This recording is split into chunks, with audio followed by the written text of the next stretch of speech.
It is 2024, and that means a brand new year of movies and a brand new year of all kinds of things we can look forward to. Some of them might be disappointing, some of them might not live up to our expectations, but this list is going to be about movies that I can't wait to see this year. And as always, there are movies that aren't announced, that just kind of come about.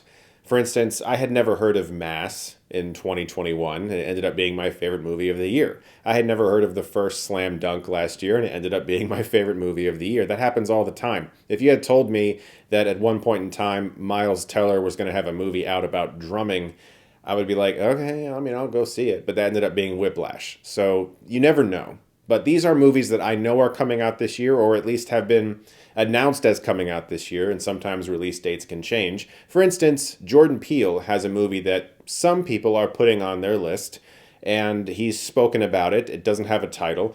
It was originally a placeholder date for, I think, December, and I highly doubt that it will come out this year based off of the strikes of last year. It will probably get pushed. But if it is to come out this year, of course, anything directed or written by him, I want to see. This list is not in any type of ascending or descending order. It's just a bunch of movies that I can't wait to watch this year. But before we get into that list, I do want to give a special thank you to the sponsor for this video, Factor. Factor makes meeting your nutrition goals easier than ever by delivering fresh, never frozen, dietitian-approved meals right to your doorstep. Their team of gourmet chefs create each meal using only ingredients with integrity to help you feel your best all day long. You can get started on your resolutions with Factor so you're ready for the new year. Factor's ready-to-eat meal delivery takes the stress out of meal planning and sets you up for success in the new year. Skip the grocery stores, prep work, and cooking fatigue. Instead, get chef-crafted, dietitian-approved meals delivered right to your door. And if you're looking for a special occasion meal, Gourmet Plus is the perfect solution if you're looking for fast, upscale options done easily. For my family, Factor has helped significantly. Far less time is spent on grocery shopping,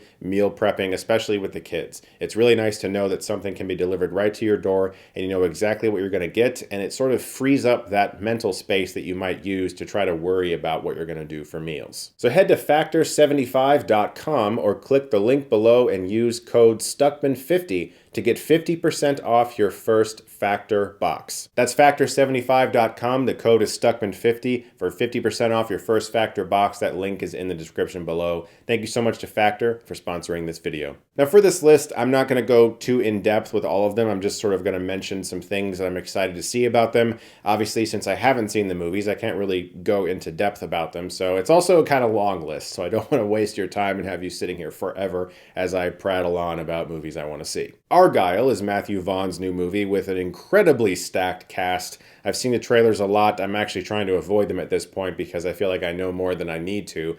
But when Matthew Vaughn can deliver a really good action comedy, as he has done many times in the past, then that's definitely going to get my ass in the seat. Here's one I'm really pumped about, Lisa Frankenstein. This is the directorial debut of Zelda Williams, and it's also written by Diablo Cody, who wrote Juno, and the highly underrated Jennifer's Body that I love and will always defend. It's a great movie, and if you haven't seen it, or if you saw it back in 2009 and were like, dude, that movie sucked, or whatever, just go watch it again. It's actually great. But it's also a horror comedy, and you just don't really see too many of those anymore. It's very difficult to convince studio heads to take horror comedies seriously because they just want jump scares every 10 minutes and very serious stuff and demons and exorcisms. So anytime a horror comedy comes out, especially one from Focus Features, for all those reasons, I'm looking forward to seeing it. Drive Away Dolls is a new movie directed by Ethan Coen, not the Coen brothers together this time, and it's co-written by him and Trisha Cook. Anything Coen I'm going to see, of course. Dune Part 2. Denis Villeneuve behind the camera. I am obviously going to watch it, but the first Dune was excellent, so naturally I will be there and very anticipated. Love Lies Bleeding is directed by Rose Glass. She last made Saint Maud, and this film stars Kristen Stewart. If you haven't seen the trailer for it, it's one of the best trailers I've seen in a very long time. I cannot wait to see this one. Truthfully, I don't know shit about the Roadhouse remake except for this photo, which is really all I need. Plus, also, it's a remake of Roadhouse, which is one of like the most notoriously good bad movies ever made. It'll be tough to do without Patrick Swayze and his wonderful Swayze-isms but I am very excited to see Jake Gyllenhaal in whatever this movie is going to be. Mickey 17, directed by Bong Joon-ho. That's all I need to know, but he does have an incredible cast, including Robert Pattinson. I'm putting Ghostbusters Frozen Empire on here because I really did like the most recent Ghostbusters movie, but I will be honest that the trailer didn't really do anything for me.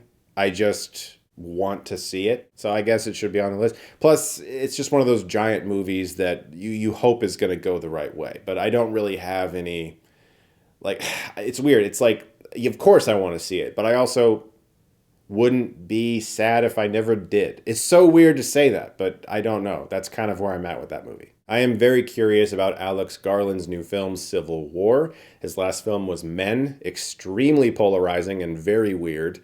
This movie, I have, again, really no idea what it's about except for the obvious. And it's really just one of those things where I have so much trust for him because of how many risks he's taken in the past. And of course, making a few really good movies. The new Godzilla Kong movie, New Empire, Godzilla Kong X Kong, Godzilla and Kong, Godzilla Kisses Kong, whatever it is. It's a Godzilla movie and King Kong's in it. I am unreasonably excited for The Fall Guy. It's directed by David Leitch. I have liked many of his films. It feels from the trailer to be very old-fashioned. Ryan Gosling and Emily Blunt are two of the most talented actors working today, and I'm positive will have amazing chemistry with one another. But I just want to see Ryan Gosling do a bunch of stunts and get his ass kicked in a movie, and it just really feels like a perfect role for him. I know I said I wasn't going to talk about Order, but without a doubt in my top 3 of the year, Furiosa. George Miller is returning once again to the Mad Max universe. I can't believe how privileged we are that we are still getting movies in this universe directed by the same person. This trailer looks absolutely stunning, by the way. Kingdom of the Planet of the Apes is also coming out. Yes, Matt Reeves is no longer involved in the directorial chair. Wes Ball is, who did the Maze Runner films. I think he's super talented. And obviously, there hasn't been a bad Apes movie since they rebooted it. So I don't have a reason, really, to be doubtful yet. I mean, we'll have to see the film. But I feel like it's this weird place where we're in where we're like, well, that ended and it was really good. And you know, this is just going to be bad. And it's like, well, I mean, they've all been good so far. So that at the very least, the studio is treating the IP with respect. So let's hope the writers do too. The same goes for A Quiet Place Day One. This is obviously going to be different from the John Krasinski, Emily Blunt version. You have Lupita Nyong'o in the film, and it's a different filmmaker. But both Quiet Place movies have been very good so far. And this is also the director of Pig, which was excellent. So all of these things, plus the star power of Lupita Nyong'o, just seem like it could really potentially be a great horror film. Horizon Chapter 1 and 2, directed by Kevin Costner. These are apparently massive Western American frontier movies. Look, all I know is that Kevin Costner is a very good filmmaker. Open Range, watch it. It is so good. I like it more than his most famous movie, Dances with Wolves, that's for sure. Open Range is fucking good. Deadpool 3. I mean, it had a placeholder on the list just by name alone. The first two are very good, but honestly, the thing that excites me the most is Hugh Jackman is returning as Wolverine. They've promised that it won't interfere with the greatness that is Logan. So yeah, of course, I'm gonna go see Deadpool 3. What do you think I am, some crazy person? Beverly Hills Cop Axel F. I'll be honest, I'm not like a massive fan of this franchise, 2 and 3, but what I do love is Eddie Murphy. And I am very much looking forward to seeing him back in this role because, of course, you watch those movies for him. Alien Romulus. I have a lot of hopes for this one because as much as I love Prometheus and enjoyed Alien Covenant more than most people, I do think I am ready to see someone else's vision or version of Alien. I don't know. I feel good about it. It's probably something that later I'll watch this video and be like, why did you say that? or maybe not. You know, Fede Alvarez has made a lot of really good stuff. So we'll see. Okay, Twisters. Listen, Twister is the greatest movie rating of all time. It is rated PG-13 for intense depiction of very bad weather. Let me tell you right now, that alone is going to get me to see Twister. I really do love Twister. It's a movie that I have watched at least once a year, pretty much since it came out. I don't know anything about this except for the fact that they're saying that it's like not really a reboot, but is, but also not really a sequel, but is, and that it's just sort of like taking the feel of it and doing more of it. I don't know what that means, man. And honestly, I don't care. I just really miss big movies about weather disasters. I miss movies like Deep Impact and Armageddon and Volcano and Twister and The Day After Tomorrow, and I need more of those. Wolves. I really don't know much about this except Brad Pitt, George Clooney, directed by John Watts, who made the Spider-Man trilogy, the recent Spider-Man trilogy. Those three things are enough for me. Beetlejuice 2, directed by Tim Burton. Michael Keaton is back. That's all I need, man. I'm going to be there. To see him back in that role is going to be very surreal. I'm hoping that it's a big hit for Tim Burton. He had a lot of success with Wednesday, but on the film side lately, his movies haven't quite delivered at the box office, and so I'm really hoping that this can be a revitalization to the film side of Burton's career after his extreme success with Wednesday. But also, again, I just got to say, Michael Keaton is back as Beetlejuice, which is like that came out. Like I don't even, that the thought of that is just insane to me. Of course, I'm gonna go see this fucking movie. I'm excited about it. I really liked the first one. Joaquin Phoenix was excellent, but I'm strangely more excited to see Lady Gaga as Harley Quinn. Gladiator 2, I am looking forward to purely based off the title. Ridley Scott is making another Gladiator movie. He has a history of making really great movies, sort of okay movies, and not great movies, and that doesn't really matter to me. You know what I mean? Like, we're allowed to fail as artists, and I do believe that every artist should always take big swings and try to make something that could potentially impact or, you know, hit a foul ball, whatever the fuck. I'm looking forward to seeing Gladiator 2 simply because Ridley Scott is returning to that world. Again, this isn't about ascending or descending, but the next movie, along with the earlier one that I mentioned, Furiosa, is definitely in my top three, and that is Nosferatu. Robert Eggers is making another film. There's nothing in his filmography that would lead me to think that there is not something to appreciate in this movie at the very least. M. Night Shyamalan has a new film coming out called Trap. There is no release date for it, but I like the idea of it being set at a concert. He's really just talked about that and that it's a psychological thriller. So I don't know. That's all I need to know. I will be there. I don't even want to see a trailer. I just want to go to the theater and experience whatever it is. Long Legs is a serial killer movie with Nicolas Cage. You know what I mean? That's it. I'm there. Juror Number 2 is directed by Clint Eastwood, and it's a movie about a juror who's got some doubts or something. I'm assuming it's not all in one room, otherwise it would be like another movie that's very famous and great.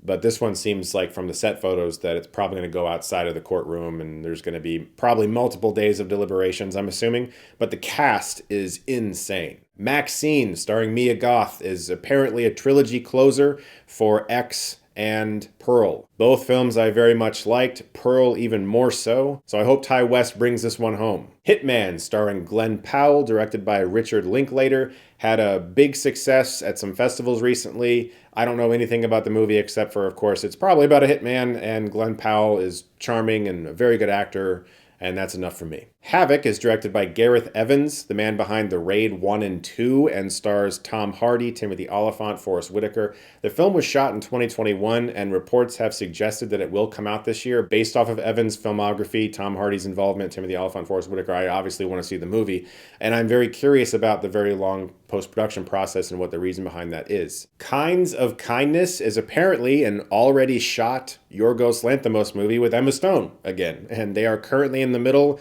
of a giant awards season run with Poor Things. Megalopolis, or however you say it, is directed by Francis Ford Coppola and is a giant movie with a huge cast. I've heard all different kinds of things about this production, similar to the stories you hear about Apocalypse Now, that it was just this giant, bloated, insane event. And just the idea of Coppola directing a big movie like that again after doing a lot of indies over the years has me excited, but I'm also going to want to watch anything he makes. Last but not least, there's this other movie coming out this year called, I think it's Shelby something, I don't know. I might see it. Truthfully, I've seen it about 500 times at this point, but we are in a really good place with the movie. It's basically done now. Actually been able to do our ADR, and we're in those like final tweaks. It's closing up shop, and we're looking at festivals. So this year, I'll finally be able to share it with you, which I'm just ecstatic about, and hopefully jumpstart my career to be able to continue to focus on filmmaking and supporting and loving movies, which is what I want to do. It's in me now to just want to be supportive of filmmakers and try to make movies and continue to do it. And there's really nothing like it for me. It's just the greatest feeling to be involved in film. And I can't wait to continue to share that with you guys. Also, I started a Letterboxd.